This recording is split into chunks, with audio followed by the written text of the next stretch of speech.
As Brumas de Avalon, O Prisioneiro da Árvore, livro 4, capítulo 7. Quando ficaram a sós no quarto, Uriens comentou: "Não sabia que os domínios de Tintagel estavam em disputa? As coisas que você desconhece, meu marido, são tantas quanto os grãos que alimentam os porcos", disse com impaciência. Como poderia um dia imaginar que suportaria as tolices desse homem? Gentil, sim, ele nunca fora grosseiro com ela, mas sua estupidez arranhava-a como uma raspa. Quis ficar sozinha, para pensar em seus planos, conferi-los com Acolon, e além disso precisava acalmar aquele velho idiota. "Eu devia adivinhar o que você estava planejando", a voz de Uriens parecia triste. "Estou irritado porque não me consultou sobre se você está insatisfeita com o que acontecia em Tintagel. Sou seu marido. E devia ter me contado tudo em vez de chamar Arthur." O mau humor em sua voz insinuava também certo ciúme, e ela lembrou-se naquele instante, estática, que tudo o que ocultara durante todos esses anos viera à superfície. Quem fora o pai de seu filho?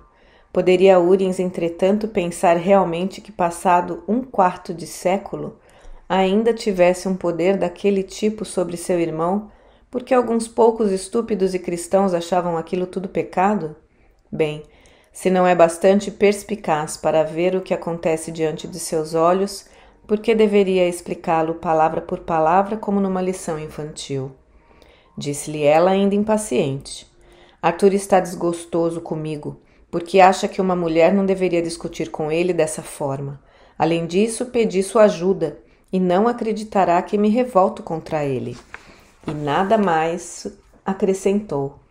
Como sacerdotisa de Avalon não podia mentir, mas não havia necessidade de dizer toda a verdade. Deixou Uriens pensar, se o fizesse, que apenas ela desejava manter sua guerra com Arthur. "Como você é astuta, Morgana", admitiu ele, segurando seu pulso. Ela pensou, esquivando-se, que ele já esquecera que fora ele quem a machucara. Sentiu tremer em seus lábios como se fosse uma criança, e pensava: quero Acolon, quero descansar em seus braços e ser acariciada e confortada por ele. Mas neste lugar, como podemos seguir nossos planos ou mesmo nos encontrar e conversar em segredo? Derramou lágrimas de ódio.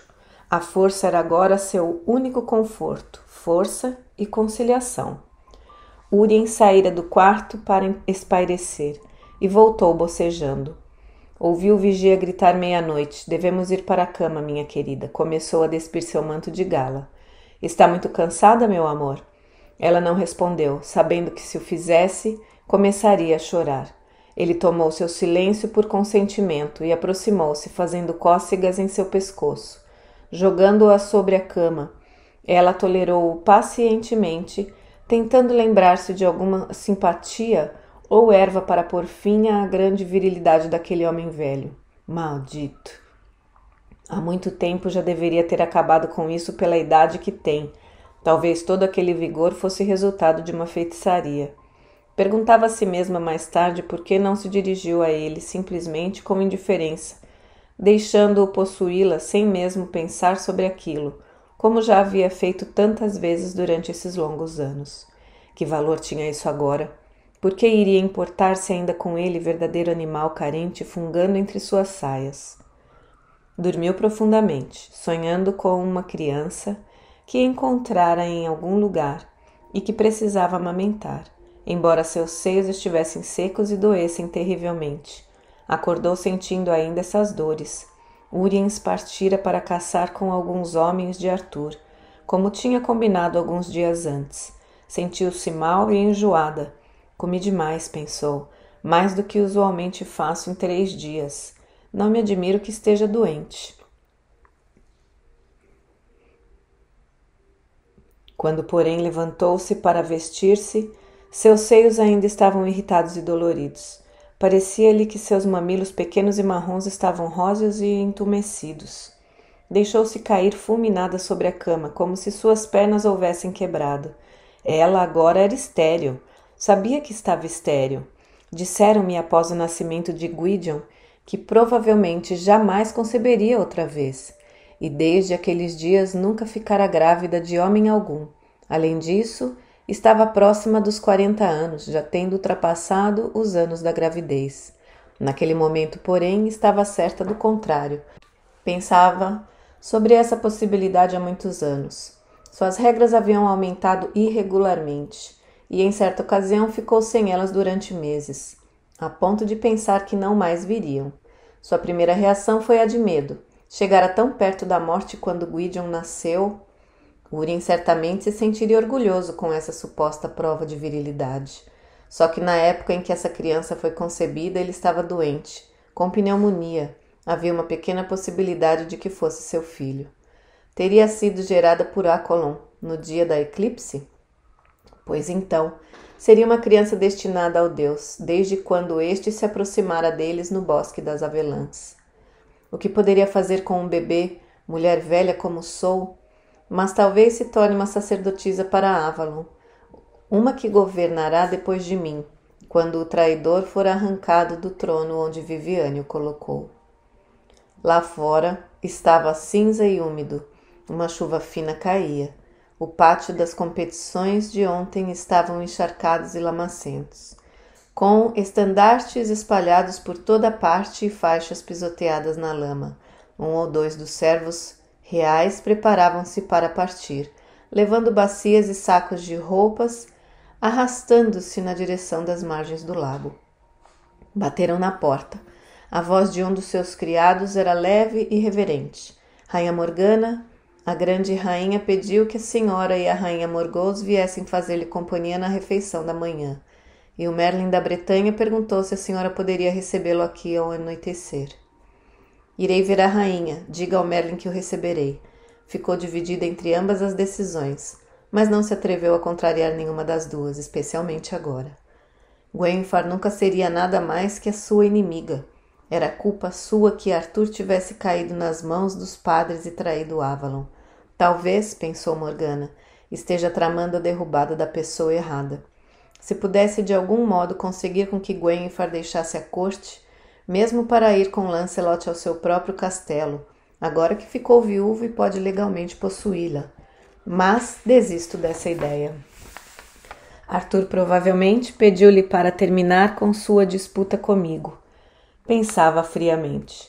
Ele também sabe que não pode concordar em brigar com seus súditos, e se Gwenfar e eu estivermos brigando, Morgause tomará certamente meu partido.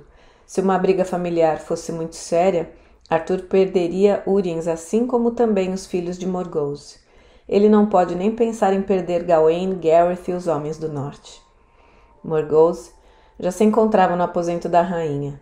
O cheiro de comida fez com que Morgana novamente se sentisse mal, porém ela controlou-se, com uma vontade férrea. Todos sabiam que não comia demais, e isso não seria muito notado. Gwenfar veio beijá-la e por um momento a verdadeira ternura que Morgana sentia por ela retornou. Por que deveríamos ser inimigas? Já fomos amigas um dia, há muitos anos. Não era Gwenfar em si que ela odiava, mas os padres, que tanta influência exerciam sobre ela. Veio até a mesa, aceitando um pedaço de pão fresco e mel, sem todavia comê-lo. As damas de companhia de Gwenfar eram do tipo beatas idiotas de quem Gwenfar sempre as fazia acompanhar. Elas saudaram Morgana com olhares curiosos e uma aparente demonstração de cortesia e prazer. Seu filho, Sir Mordred, que rapaz educado ele é! Como deve ter orgulho dele! Disse uma delas, e Morgana, partindo o pão e mastigando, observou serenamente que mal ouvira desde que deixara de amamentá-lo. O filho de meu marido Húrins é que é de fato meu filho, e é do seu nobre talento que tenho mais orgulho, pois o acompanho desde garotinho. Mas você sente mais orgulho de Mordred, como seu próprio filho, não é mesmo, Morgause? Disse Morgana. Mas então, o filho de Húrins não é também seu filho? Alguém perguntou. Não, ele tinha 9 anos quando me casei com o senhor da Gales do Norte. Uma das damas procurou abafar o riso, pensando que se fosse Morgana, procuraria ter mais cuidado com seu outro enteado bonitão, o Acolon, não? Morgana pensou, cerrando os dentes. Devo matar esta estúpida? Mas não, as damas de companhia de Gwenfar nada mais faziam a não ser perder seu tempo com todos os gracejos e piadas. Agora diga-me, perguntou-lhe a Laís, que fora sua camareira quando Morgana também fazia parte da corte de Gwenfar, e de quem Morgana fora madrinha de casamento. Ele não é realmente o filho de Lancelot? Morgana levantou as sobrancelhas. Quem? A última esposa do rei Húrin dificilmente a perdoaria por essa afirmação, querida. Você sabe o que quero dizer. A Laís conteve o riso. Lancelot era filho de Viviane e você foi criada por ela. E quem poderia censurá-la? Diga-me agora a verdade, Morgana. Quem foi o belo pai daquele rapaz tão forte? Não há ninguém mais que poderia ter sido. Ou estou enganada? Morgause riu e disse-lhe tentando diminuir a tensão. Ora, estamos todas apaixonadas por Lancelot. É claro, pobre Lancelot, quanta responsabilidade.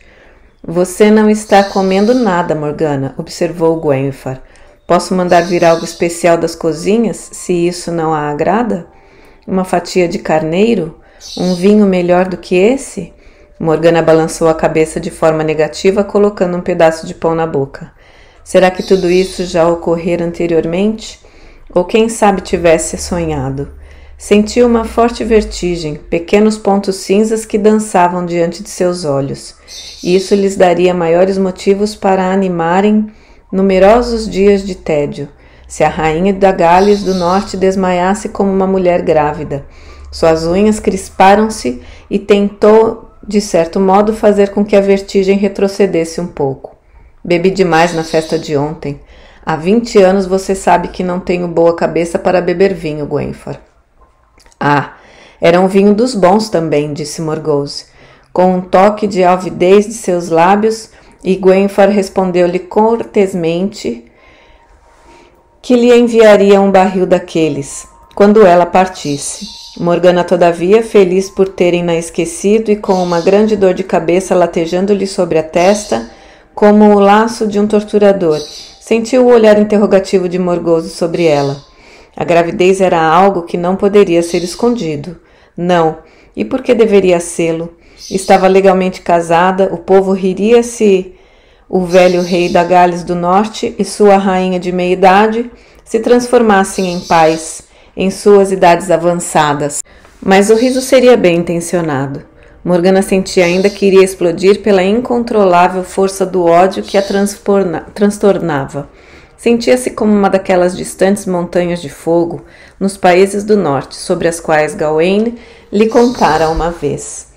Quando todas as senhoras se retiraram e ficou a sós com Gwenfar, a rainha tomou-lhe a mão, dizendo-lhe quase num rogo: Desculpe-me, Morgana, mas você me parece doente. Talvez deva retornar à cama. Talvez sim, concordou pensando. Gwenfar jamais imaginaria o que está errado comigo. Se o mesmo acontecesse com ela, seria muito bem-vindo, mesmo agora. A rainha corou diante do olhar furioso de Morgana. Desculpe-me, não quis que minhas damas de companhia a provocassem daquela forma. Você deveria tê-las impedido, minha querida. Acha que dou importância para o que dizem?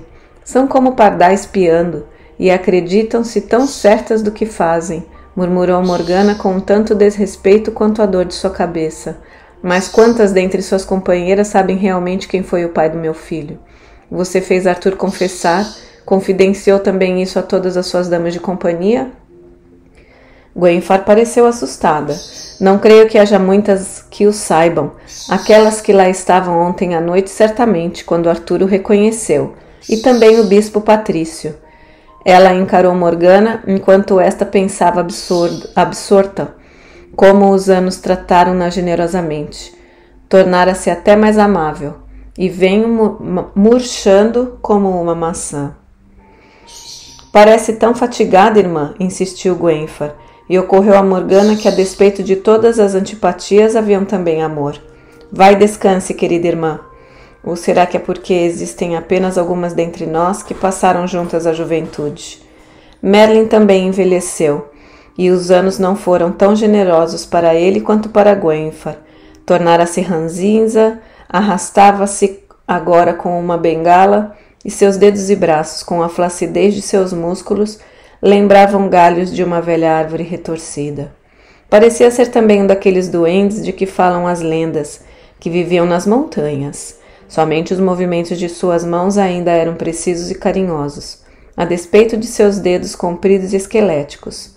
Seus gestos graciosos fizeram-na lembrar dos velhos tempos, de seu longo aprendizado de harpa da linguagem dos movimentos e do diálogo das mãos.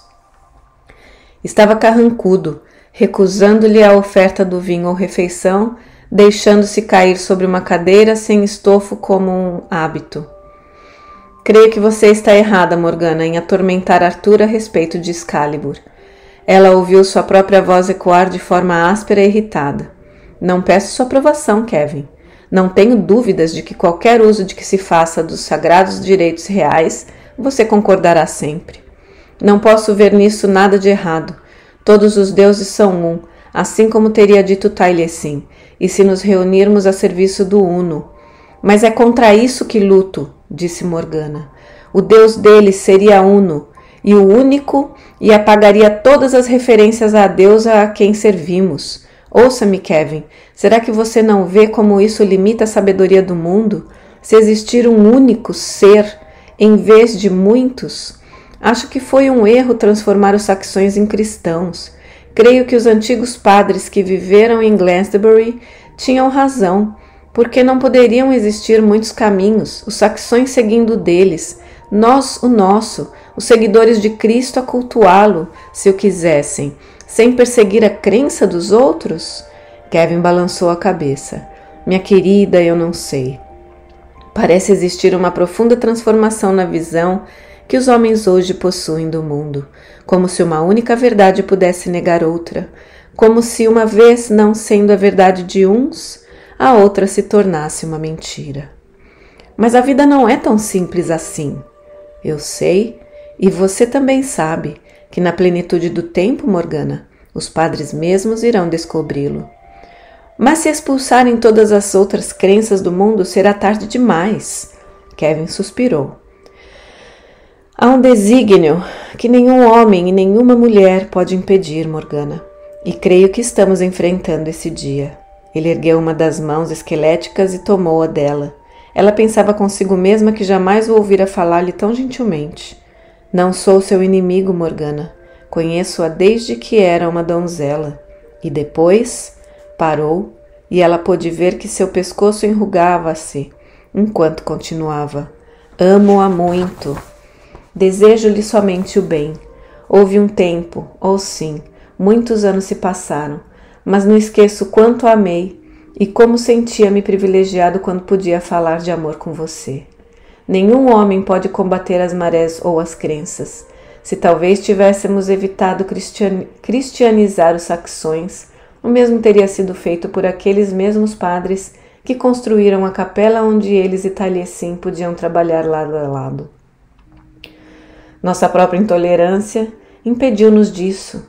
O trabalho foi entregue a fanáticos como patrícios, que em seus êxtases veem o Criador apenas como o pai vingador de seus soldados, e não a mãe adorada protetora dos campos e da terra.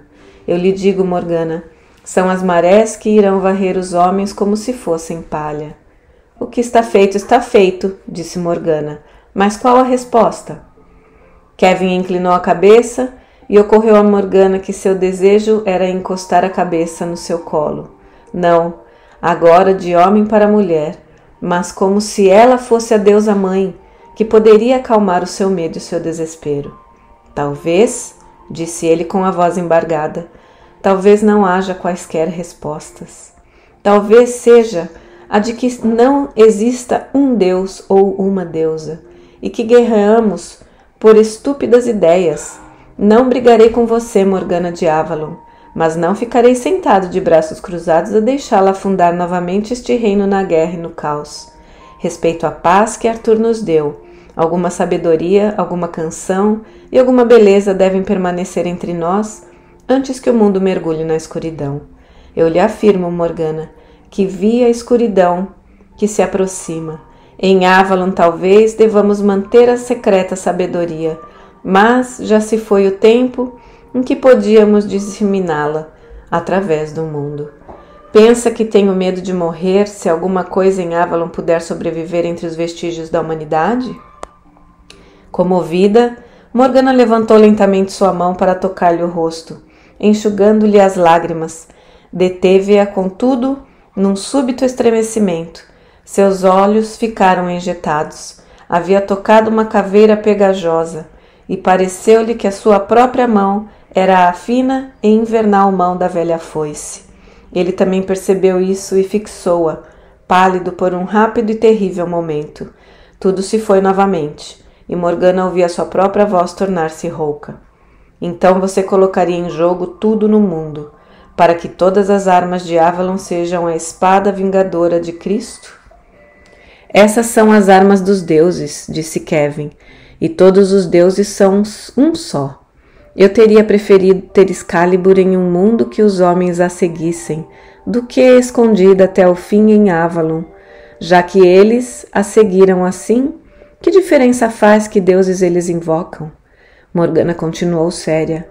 É isto que eu morrerei evitando. Cuidado, Merlin da Bretanha.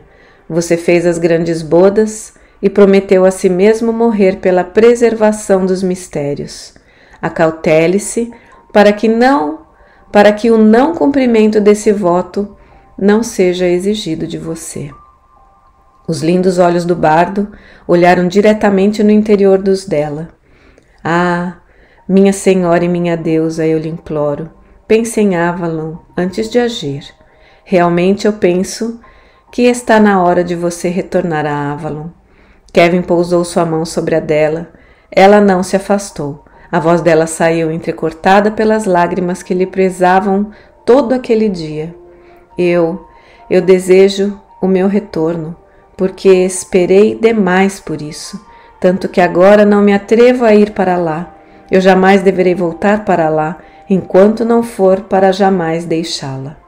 Você vai voltar, porque eu vi isto, insistiu Kevin, mas eu não. Eu não sei por que, Morgana, meu amor, mas sinto que nunca mais beberei da fonte sagrada. Ela olhou para aquele corpo feio e desfigurado, as mãos delicadas, os belos olhos, e pensou: um dia eu amei este homem. A despeito de tudo, ela ainda o amava. Ela o amaria até o dia em que ambos estivessem mortos. Ela o conhecera desde o começo dos tempos, e juntos eles adoraram sua deusa. O tempo escoou, e parecia que eles estavam fora do tempo, que ela lhe tinha dado vida, que ela o derrubara como a uma árvore, e que ele nascia novamente em um grão, que ele morria ao seu desejo e que ela o pegava em seus braços e o trazia de volta à vida. O antigo drama da paixão, encenado diante de druidas ou cristãos, revivia sobre a terra. E poderia ele rejeitar isso? Se Arthur vai renegar seu voto, não deverei eu requisitá-lo de suas mãos? Kevin lembrou-se. Um dia a deusa repartirá com ele à sua maneira. Mas Arthur é rei da Bretanha pelo desejo dela. Morgana de Avalon, eu lhe digo, tenha cuidado. Ousa você erguer seu rosto contra os destinos que guiam este país? Eu faço o que a deusa destinou-me a fazer. A deusa, ou sua própria vontade, orgulho e ambição para aqueles a quem você ama. Morgana, novamente lhe digo, toma cuidado, pois pode ser bem possível que o dia de Avalon já se tenha passado, e seu dia se foi com o dia da Ilha Sagrada. Então o forte controle a que ela se havia obrigado arrefeceu. E você ousa chamar a si mesmo de Merlin da Bretanha? Gritou ela esganiçada para ele. Vá, maldito traidor! Ela pegou sua roca e atirou-lhe à cabeça. Vá, fora das minhas vistas, e maldito seja para sempre! Vá!